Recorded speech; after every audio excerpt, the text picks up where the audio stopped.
प्रिय श्रद्धालुओं, जय श्री कृष्णा, जय सिया राम, जय श्री राधे राधे, जय श्री महाकाल। इस प्रवचन में आपको श्रवण कराएंगे देवहूति को तत्व ज्ञान एवं मोक्ष पद की प्राप्ति।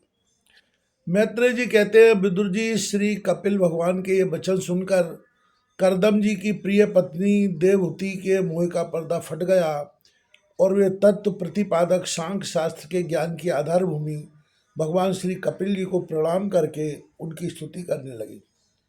देवहूति ने कहा, कपिल जी, ब्रह्मा जी आपके ही नाभि कमल से प्रकट हुए थे। उन्होंने प्रलयकालीन जल में स्नान करने वाले आपके पंचभूत इंद्रिय शब्दादि विषय और मनोमय विग्रह का जो सत्वादि गुणों के प्रवाह से युक्त सत्स्वरूप और कार्य एवं कारण दोनों का बीज है ध्यान ही किया था। आप निष्क्रिय सत्य संकल्प संपूर्ण जीवों के प्रभु तथा सहस्त्रों अचिंत शक्तियों से संपन्न है। अपनी शक्ति को गुण प्रवाह रूप से ब्रह्मादि अनंत मूर्तियों में विभक्त करके उनके द्वारा आप स्वयं ही विश्व की रचना आदि करते हैं।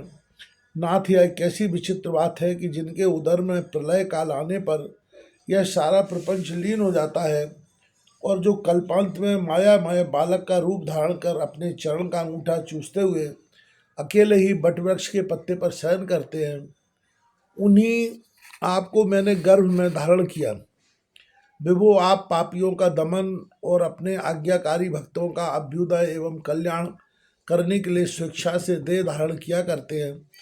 अतः जिस प्रकार आपके बराय आदि अवतार हुए हैं, उसी प्रकार यह कपिलावतार भी मुमुक्षुओं को ज्ञान मार्ग दिखाने के लिए हुआ है। भगवान, आपके नामों का श्रवण या कीर्तन करने से तथा भूले भटके कभी कभी आपका बंधन या स्मरण करने से ही कुत्ते का मांस खाने वाला चांडाल भी सौम्या जी विप्र के समान पूजनीय हो सकता है। फिर आपका बड़ी महत्वपूर्ण बात इसमें कही जा रही है कि भगवान आपके नामों का श्रवण या कीर्तन करने से तथा भूले भटके कभी कभी आपका बंधन या स्मरण करने से ही कुत्ते का मांस खाने वाला चांडाल भी सौम्या ब्राह्मण के समान पूजनीय हो सकता है। फिर आपका दर्शन करने से मनुष्य कृत हो जाए, इसमें तो कहना ही क्या है। अहो, वह चांडाल भी इसी से सर्वश्रेष्ठ है कि उसकी जिह्वा के अग्रभाग में आपका नाम विराजमान है। जो पुरुष श्रेष्ठ आपके नाम का उच्चारण करते हैं, उन्होंने तप, हवन, तीर्थ स्नान, सदाचार का पालन और वेदाध्ययन सब कुछ कर लिया। जो श्रेष्ठ पुरुष आपका नाम उच्चारण करते हैं, उन्होंने तप, हवन, तीर्थ स्थान, सदाचार का पालन और वेदाध्ययन सब कुछ कर लिया। कपिल देव जी, आप साक्षात परब्रह्म हैं, आप ही परम पुरुष हैं। वृत्तियों के प्रभाव को अंतर्मुख करके अंतःकरण में आपका ही चिंतन किया जाता है। आप अपने तेज से माया के कार्य गुण प्रवाह को शांत कर देते हैं तथा आपके ही उदर में संपूर्ण वेद तत्व निहित हैं। ऐसे साक्षात विष्णु स्वरूप आपको मैं प्रणाम करती हूँ। मैत्रेय जी कहते हैं, माता के इस प्रकार स्तुति करने पर मातृवत्सल परम पुरुष भगवान कपिल देव जी ने, हाँ ऊपर आ जाओ, उनसे गंभीर वाणी में कहा। कपिल देव जी ने कहा, माता जी, मैंने तुम्हें जो यह सुगम मार्ग बताया है, इसका अवलंबन करने से तुम शीघ्र ही परम पद प्राप्त कर लोगे। तुम मेरे इस मत में विश्वास करो। ब्रह्मवादी लोगों ने इसका सेवन किया है। इसके द्वारा तुम मेरे जन्म मरण रहित स्वरूप को प्राप्त कर लोगे। जो लोग मेरे इस मत को नहीं जानते, वे जन्म मृत्यु के चक्र में पड़ते। मैत्रेय जी कहते हैं, इस प्रकार अपने श्रेष्ठ आत्मज्ञान का उपदेश कर कपिल देव जी अपनी ब्रह्मवादिनी जननी की अनुमति लेकर वहाँ से चले गए। तब देवहूति जी भी सरस्वती जी के मुकुट सदृश अपने आश्रम में अपने पुत्र के उपदेश किए हुए योग साधन के द्वारा योगाभ्यास करती हुई समाधि में स्थित हो गई। त्रिकाल स्नान करने से उनकी घुंघराली हल्के भूरी भूरी जटाओं में परिणित हो गई तथा चीर वस्त्रों में ढका हुआ शरीर उग्र तपस्या के कारण दुर्बल हो गया। उन्होंने प्रजापति करदम के तप और योग बल से प्राप्त अनुपम गृहस्थ सुख को, जिसके लिए देवता भी तरसते, त्याग दिया।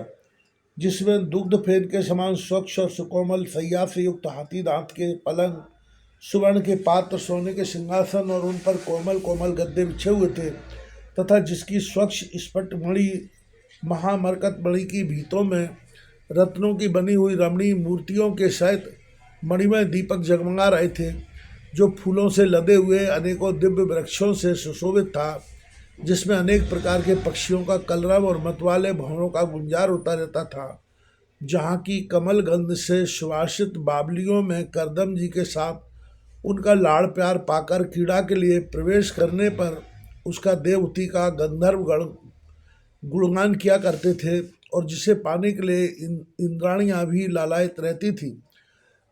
उस गृहोद्यान की भी ममता उन्होंने त्याग दी, किंतु पुत्र वियोग से व्याकुल होने के कारण उनका मुख कुछ उदास हो गया।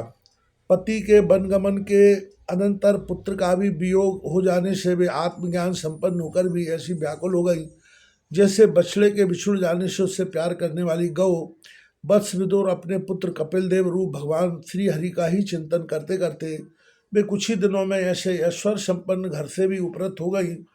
फिर वे कपिल देव जी ने भगवान के जिस ध्यान करने योग्य प्रसन्न बंदार बिंद युक्त स्वरूप का वर्णन किया था, उसके एक एक अवयव का तथा उस समग्र रूप का भी चिंतन करती हुई ध्यान में तन्मय हो गई। भगवत भक्ति के प्रभाव, प्रबल वैराग और यथोचित कर्मानुष्ठान से उत्पन्न हुए ब्रह्म साक्षात्कार कराने वाले ज्ञान द्वारा चित्त शुद्ध हो जाने पर वे उस सर्वव्यापक आत्मा के ध्यान में मग्न हो गई, जो अपने स्वरूप के प्रकाश से माया जनित आवरण को दूर कर देता है। इस प्रकार जीव के अधिष्ठानभूत पर ब्रह्म श्री भगवान में ही बुद्धि की स्थिति हो जाने से उनका जीव भाव निवृत्त हो गया और वे समस्त क्लेशों से युक्त होकर परमानंद में निमग्न हो गई। अब निरंतर समाधिस्थ रहने के कारण उनकी विषयों के सत्यत्व की भ्रांति मिट गई और उन्हें अपने शरीर की भी शुद्ध न रही। जैसे जागे हुए पुरुष को अपने स्वप्न में देखे हुए शरीर की नहीं रहती, उनके शरीर का पोषण ही भी दूसरे द्वारा ही होता है, किंतु किसी प्रकार का मानसिक क्लेश न होने के कारण वह दुर्बल नहीं हुआ। उसका तेज और भी निखर गया और वह मैल के कारण धूम युक्त अग्नि के समान सुशोभित होने लगा। उनके बाल बिथुर गए थे और वस्त्र भी गिर गया था, तथापि निरंतर श्री भगवान में ही चित्त लगा रहने के कारण उन्हें अपने तपोमय यज्ञ शरीर की भी कुछ भी सुध नहीं थी। केवल प्रारब्ध ही उसकी रक्षा करता था। विदुर जी, इस प्रकार देवहूति जी ने कपिल देव जी द्वारा बताए हुए मार्ग द्वारा थोड़े ही समय में नित्य मुक्त परमात्म स्वरूप श्री भगवान को प्राप्त कर लिया। वीरवर जिस स्थान पर उन्हें सिद्धि प्राप्त हुई थी वह परम पवित्र क्षेत्र त्रिलोकी में सिद्ध पद नाम से विख्यात हुआ। साधु स्वभाव विदुर जी योग साधना के द्वारा उनके शरीर के सारे दैहिक मल दूर हो गए थे। वह एक नदी के रूप में परिणत हो गया, जो सिद्धगण से सेवित और सब प्रकार की सिद्धि देने वाली है। महायोगी भगवान कपिल जी भी माता की आज्ञा ले पिता के आश्रम से ईशाल कोण की ओर चले गए। वहाँ स्वयं समुद्र ने उनका पूजन करके उन्हें स्थान दिया। वे तीनों लोगों को शांति प्रदान करने के लिए योग मार्ग का अवलंबन कर समाधि में स्थित हो गए। सिद्धचारण गंधर्व मुनि और अप्सरागण उनकी स्तुति करते हैं तथा सांख्याचार्यगण भी उनका सब प्रकार स्तवन करते रहते हैं। निष्पाप विदुर जी, तुम्हारे पूछने से मैंने तुम्हें यह भगवान कपिल और देवहूति का परम पवित्र संवाद सुनाया। यह कपिल देव जी का मत अध्यात्म योग का गूढ़ रहस्य है। जो पुरुष इसका श्रवण या वर्णन करता है वह भगवान गरुड़ध्वज की भक्ति से युक्त होकर शीघ्र ही श्री हरि के चरणारविंदों को प्राप्त करता है। श्री सद्गुरुदेव भगवान की